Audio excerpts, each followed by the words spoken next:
Hi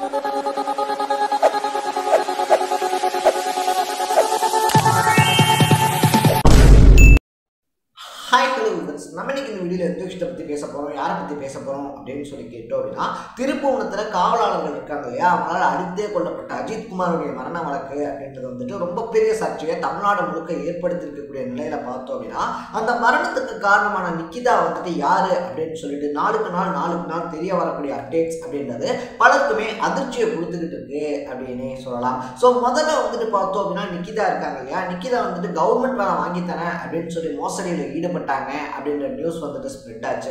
அதுக்கப்புறமா வந்துட்டு பார்த்தோம் அப்படின்னா திண்டுக்கல்ல இருக்கக்கூடிய ஒரு காலேஜில் பார்த்தோம் அப்படின்னா ஸ்டூடெண்ட்ஸே வந்துட்டு நிக்கிதா மேல மாவட்ட ஆட்சியர்னு சொல்லக்கூடிய கலெக்டர் இருக்கார் இல்லையா, அவர்கிட்ட போயிட்டு கம்ப்ளைண்ட் அப்படின்றத கொடுத்துருக்காங்க அப்படின்ற நியூஸ் வந்துட்டு எஸ்டாப்ளிஷ் ஆச்சு. மூணாவதா வந்துட்டு பார்த்தோம் அப்படின்னா அவங்க வந்துட்டு என்னுடைய முன்னாள் மனைவிங்க, நிக்கிதா வந்துட்டு என்னுடைய முன்னாள் மனைவி அப்படின்னு சொல்லிட்டு ஃபார்வர்ட் கட்சியினுடைய தலைவராக இருக்கக்கூடிய திருமாறன் வந்துட்டு பார்த்தோம் அப்படின்னா அதிர்ச்சிகரமா ஒரு பேட்டி அப்படின்றத கொடுத்துருக்காரு. ஸோ அதில் தெளிவாக வந்துட்டு பார்த்தோம் அப்படின்னா நிக்கிதா மோசடி பண்றது அப்படின்றதான் பல வருஷமா பண்ணிக்கிட்டு இருக்காங்க.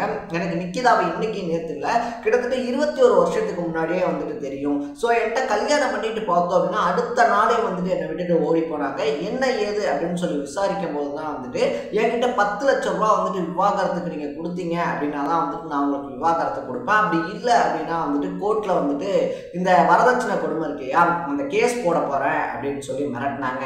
நானும் வந்துட்டு இது எதுக்கு நமக்கு தேவையில்லாத வம்பு அப்படின்னு சொல்லிட்டு 21 வருஷத்துக்கு முன்னாடியே கிட்டத்தட்ட 20 லட்சம் ரூபாய் வரைக்கும் நிக்கிதாவால ஏமாத்தப்பட்ட ஒருத்தன் தான் நான்.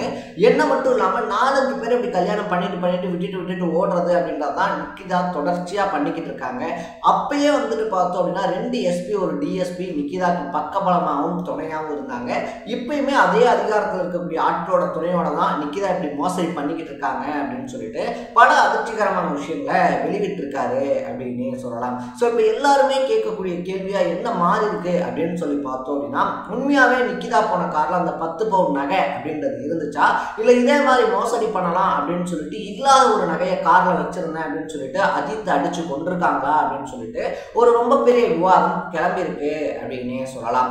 யார் இந்த நிக்கிதாவுடைய கார்ல உண்மையா 10 பவுன் நகை அப்படின்றது இருந்துச்சா, அதை தாண்டி நிக்கிதாக்கு இருக்கக்கூடிய பின்புலம் என்ன அப்படின்னு சொல்லி தான் இந்த வீடியோல நம்ம பேச போறோம். அதுக்கு முன்னாடி நம்ம சேனலுக்கு நீங்க புதுசா வந்திருந்தீங்க அப்படின்னா இதே மாதிரி அப்பப்ப அப்டேட்டா போயிட்டு இருக்கிற விஷயங்கள், அது கரண்ட் அஃபேர்ஸா இருந்தாலும் சரி, பாலிடிக்ஸா இருந்தாலும் சரி, ஸ்போர்ட்ஸா இருந்தாலும் சரி, அப்பப்ப அப்டேட்டா போயிட்டு இருக்கிற விஷயங்கள் இருக்கு இல்லையா, அதை நீங்க தொடர்ந்து தெரிஞ்சுக்கணும் அப்படின்னு ஆசைப்பட்டீங்கன்னா மறக்காம சேனலை ஃபாலோ சப்ஸ்கிரைப் பண்ணிக்கங்க.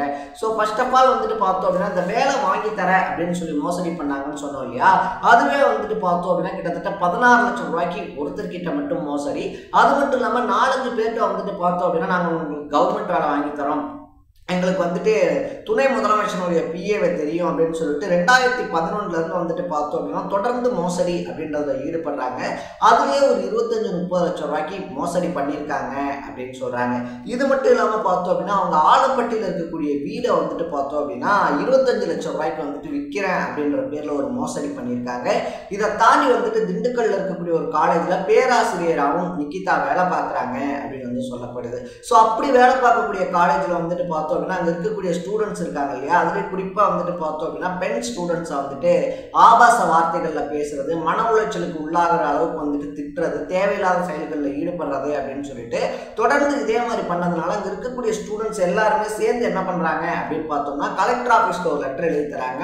இந்த மாதிரி நிக்கிதா வந்துட்டு எங்களுக்கு இந்த மாதிரிலாம் பண்றாங்க அப்படின்னு சொல்லிட்டு. பட் நிக்கிதாக்கு இருந்த இன்ஃப்ளூயன்ஸை பயன்படுத்தி வந்துட்டு பார்த்தோம் அப்படின்னா அதை ஒன்றும் இல்லாம பண்ணிட்டாங்க அப்படின்னு சொல்றாங்க.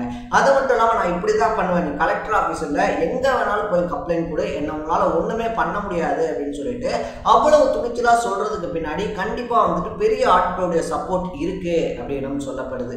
ஸோ இந்த கேசஸ்லாம் தொடர்ந்து வந்துகிட்டே இருக்கும்போது தான் பார்த்தோம் அப்படின்னா அஜித் குமாருடைய சம்பவம் அப்படின்றதும் நடக்குது. ஸோ இப்போ அஜித் குமாருடைய சம்பவத்துல எல்லாரும் கேட்கக்கூடிய கேள்வி என்னவா இருக்கு அப்படின்னு சொல்லி பார்த்தோம் அப்படின்னா, கார்ல வந்துட்டு 10 லட்சம் ரூபாய் 10 பவுன் நகை அப்படின்றது இருக்கு அப்படின்னு சொல்லி சொன்னாங்க இல்லையா. ஸோ நிக்கிதா தான் வந்துட்டு பார்த்தோம் அப்படின்னா அந்த காரை வந்துட்டு டிரைவ் டிரைவ் பண்ணிட்டு வராங்க. பல கிலோமீட்டர்ஸ் ஓட்டிட்டு வந்த நிக்கிதா பார்க்கிங் பண்றதுக்கு மட்டும் எதுக்காக அஜித்குமார் கிட்ட கார் சாவி அப்படின்றத கொடுக்கணும். அப்படியே கார் சாவி அப்படின்றத கொடுத்தாலும் கூட பார்த்தோம் அப்படின்னா இன்னைக்கு தங்கம் விற்கக்கூடிய விலைக்கு வந்துட்டு 10 சவரன் நகை அப்படின்றது இருக்கு அப்படின்னா காமனான பீப்புளா இருந்தா கூட சொந்த பந்தத்தை கூட நம்பி அந்த 10 பவுன் நகை அப்படின்றத கார்ல வச்சுட்டு வர மாட்டாங்க. ஸோ அப்படி 10 பவுன் நகை அப்படின்றத வச்சுட்டு எப்படி முன்ன பின்ன தெரியாத ஒருத்தர்கிட்ட பார்க்கிங் பண்ண சொன்னாங்க. மூணாவது விஷயம் பார்த்தோம் அப்படின்னா நம்ம முன்னாடியே சொன்ன மாதிரி இன்னைக்கு நகை விற்கக்கூடிய விலைக்கு 10 பவுன் அவங்க ஒரு பையில போட்டு கையிலே எடுத்துட்டு போயிருக்கலாம். பட் அதை ஏன் அவங்க பண்ணல? அது மட்டும் இல்லாம பார்த்தோம் அப்படின்னா கோயிலுக்குள்ள போய் சாமி கும்பிட்டு வர்றேன் அப்படின்ற பேர்ல பார்த்தோம் அப்படின்னா அங்க பார்க்கிங் பண்றதுக்கு தான் ஒரு இஷ்யூஸ் நடந்திருக்கு அப்படின்னு சொல்றாங்க. ஸோ அந்த பார்க்கிங் இஷ்யூல தான் பார்த்தோம் அப்படின்னா தன்னுடைய அதிகாரத்தை காட்டணும், நான் யாரும் உனக்கு காட்டுறேன் பாரு அப்படின்னு சொல்லிட்டு அஜித்குமார் கிட்ட நிக்கிதா வந்துட்டு வாக்குவாதத்துல ஈடுபட்டாங்க அப்படின்னு சொல்லப்படுது. ஸோ கூட்டி கழிச்சு பார்க்கும்போது பார்த்தோம் அப்படின்னா இவங்க பண்ண மோசடிகள் எல்லாத்தையும் பார்க்கும்போது கார்ல நகை இருந்துச்சா அப்படின்றதே இப்போ ரொம்ப பெரிய கேள்விக்குறியா மாறி இருக்கு அப்படின்னு சொல்லலாம். அப்படி ஒருவேளை நகை அப்படின்றது இருந்துருந்துச்சு அப்படின்னாலும் அது நிக்கிதா சம்பாரிச்சு வாங்கினதா இருக்கிறதுக்கான வாய்ப்புகள் ரொம்ப கம்மி. அவங்க இப்படி மோசடியில் ஈடுபட்ட பணம் இருக்கு இல்லையா, அதில்தான் அந்த நகை வாங்கியிருப்பாங்க அப்படின்னும் எல்லாருமே இன்னைக்கு நிக்கிதாக்கு எதிராக கொந்தளிக்க ஆரம்பிச்சிருக்காங்க அப்படின்னு சொல்லலாம். ஸோ திருமாறன் வந்துட்டு பார்த்தோம் அப்படின்னா அன்னைக்கே நிக்கிதாக்கு 2 எஸ்பி ஒரு டிஎஸ்பியினுடைய சப்போர்ட் அப்படின்றது இருந்துச்சு அப்படின்னு சொல்லிட்டு தெளிவாக பேட்டி கொடுத்துருக்கிறதுனால உண்மையாகவே நிக்கிதா சொன்ன மாதிரி மாவட்ட ஆட்சியரோடையும் நிக்கிதாக்கு தொடர்பு அப்படின்றது இருந்துச்சா? அப்படி இருந்துச்சு அப்படின்னா மாவட்ட ஆட்சியர் யாரு? அது மட்டும் இல்லாமல் வந்துட்டு இப்படி ஒரு இளைஞர் கொல்லப்பட்டிருக்காரு அப்படின்னு நியூஸ் ஸ்ப்ரெட் ஆகி தமிழகம் முழுக்க பரபரப்பை ஏற்படுத்தினதுக்கு அப்புறமா நிக்கிதாவை வந்துட்டு இவ்வளவு விரைவாக போலீஸ் பிடிக்க முன்வராதது ஏன் அப்படின்னு சொல்லி பல கேள்விகள் வட்டமடிக்குது அப்படின்னு தான் சொல்லணும். ஸோ அஜித்குமார் வந்துட்டு நகையை திருடிட்டாரு அப்படின்னு சொல்லி சொன்ன ஒரு 30 மினிட்ஸ்ல வந்துட்டு பார்த்தோம் அப்படின்னா தனிப்படை விரைஞ்சு வந்து அவர் அடிச்சு கொள்ள தெரிஞ்சவங்களுக்கு இன்னைக்கு நிக்கிதாவை பிடிக்கிறதுல அவர் மும்முரம் ஏன் காட்டப்படலை அப்படின்னு கொஸ்டின் பண்ணப்படுது அப்படின்னு சொல்லலாம். இது மட்டும் இல்லாமல் பார்த்தோம் அப்படின்னா நிக்கிதா கோயம்புத்தூர் ஒரு காஃபி ஷாப்ல காஃபி குடிச்சுக்கிட்டு இருக்க மாதிரியான வீடியோ கிளிப்பிங் அப்படின்றதும் வெளியாயிருந்துச்சு. அந்த வீடியோவை எடுத்தவர் உடனடியாக பார்த்தோம் அப்படின்னா போலீஸ் ஸ்டேஷன்ல இந்த மாதிரி நிக்கிதா இங்கே தான் இருக்காங்க அப்படின்னு சொல்லிட்டு இன்ஃபார்ம் பண்ணதாகவும், பட் அந்த இன்ஃபார்ம் பண்ணியுமே போலீஸ் ஸ்டேஷன் வந்து பெரிய அளவில் ஆக்ஷன்ஸ் அப்படின்றது வரலை அப்படின்னு சொல்றாங்க.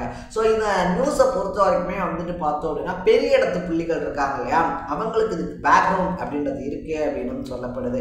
ஸோ நமக்கு வந்துட்டு ஒரு பெரிய இடத்துல பின்புலமோ இல்லை நமக்கு வந்துட்டு ஒரு கான்டாக்டோ இருந்தால் நம்ம யாரை வேணாலும் என்ன வேணாலும் பண்ணலாம், ஒருத்தருடைய உயிரை கூட எடுத்துட முடியும் அப்படின்ற அளவுக்கு நம்மளால பண்ண முடியுமா அப்படின்னு சொல்லிட்டும் எல்லாரும் கொஷின் மேல கொஷின் அப்படின்றத கேட்டுக்கிட்டு இருக்காங்க. ஸோ இதுக்கான பதில் எல்லாம் நிக்கிதாவை அரெஸ்ட் பண்ணி நடந்தது என்ன, உண்மையா அந்த 10 பவுன் செயின் என்ன, அப்படி 10 பவுன்ல அவங்க வந்துட்டு நகை வச்சிருந்தாங்க அப்படின்னா அதுக்கான ரசீது எங்க, அதை எங்கெங்க வாங்கினாங்க அப்படின்ற மாதிரி எல்லா கொஸ்டின்ஸும் கேட்கப்பட்டாதான் அஜித்குமாருடைய மரணம் இருக்கு இல்லையா அதுக்கு ஒரு முடிவு கிடைக்கும் அப்படின்னே சொல்லலாம். ஸோ நீங்க நிக்கிதாவை பத்தி என்ன நினைக்கிறீங்க, நிக்கிதாக்கு என்ன தண்டனை கொடுக்கணும் அப்படின்றத பத்தி உங்களுடைய பாயிண்ட் ஆஃப் வியூ என்ன அப்படின்றத கமெண்ட்ல போட்டு இதே மாதிரி அப்பப்போ அப்டேட்டா போயிட்டு இருக்கக்கூடிய விஷயங்கள் அது கரண்ட் அஃபேர்ஸா இருந்தாலும் சரி, பாலிடிக்ஸா இருந்தாலும் சரி, ஸ்போர்ட்ஸா இருந்தாலும் சரி, அப்பப்போ அப்டேட்டா போயிட்டு இருக்கக்கூடிய விஷயங்கள் இருக்கு இல்லையா அதை நீங்க தொடர்ந்து தெரிஞ்சுக்கணும் அப்படின்னு ஆசைப்பட்டீங்கன்னா மறக்காம சேனலை ஃபாலோ பண்ணி சப்ஸ்கிரைப் பண்ணிக்கங்க. நாளைக்கு இதே மாதிரி ஒரு இன்ட்ரெஸ்டிங்கான வீடியோவில் சந்திக்கலாம். Bye by.